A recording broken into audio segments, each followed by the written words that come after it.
okay? It brings me something inside me, and it inspires me to write.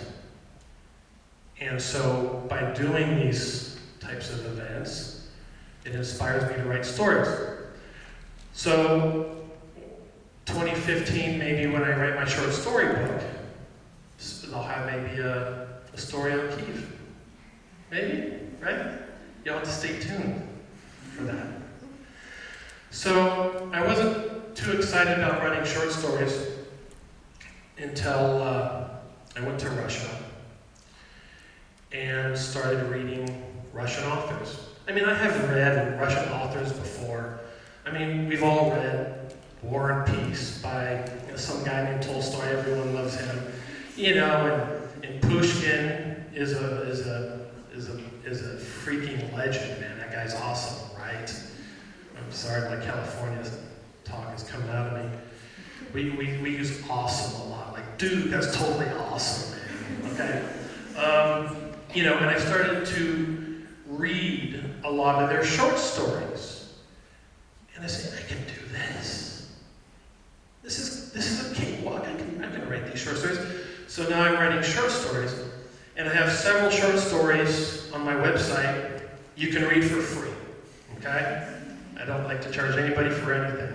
I know people think I'm crazy, but that's just what I do. And I was mentioning a story earlier before coming in here that I went to clean Russia to visit. You dropped something?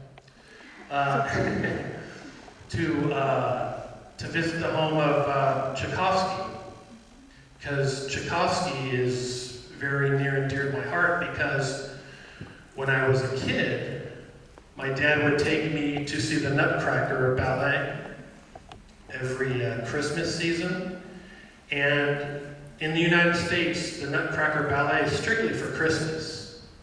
If you're like watching the Nutcracker in July, people think you're crazy. It's only for Christmas over there. So every Christmas, we'd go see the Nutcracker. And I just love Tchaikovsky, so I went to his house, and just walking on the grounds and seeing the piano of Tchaikovsky just boom, just blew my mind away. I'm like, man, I'm inspired.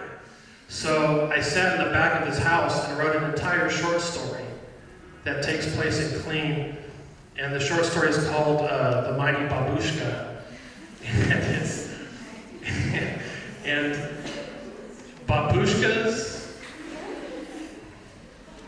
you gotta love them. You do, because I don't know about here, but in Russia, they're like the police force. They are. And when I walk the streets, people look at me. Really, they look at me because I have this long coat and I have this hat that I usually wear. I guess the closest hat you can think of would probably be like Indiana Jones. Who's seen Indiana Jones? So it's a hat like that with a long coat, and I wear sneakers. Well, I don't have my sneakers on today, but I wear Converse sneakers, right? So these babushkas look at me like,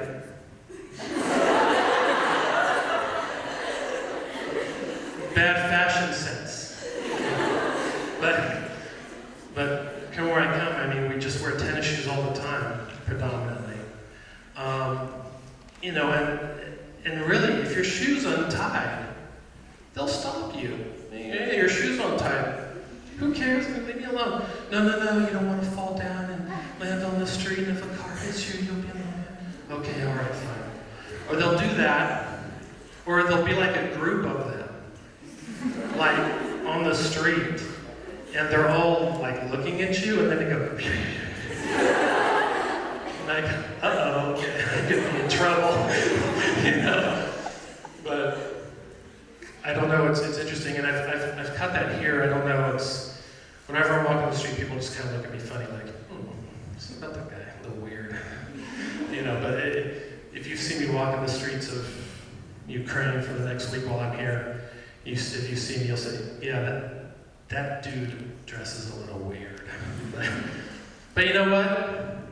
Like I say with what you want to do in life, dress the way you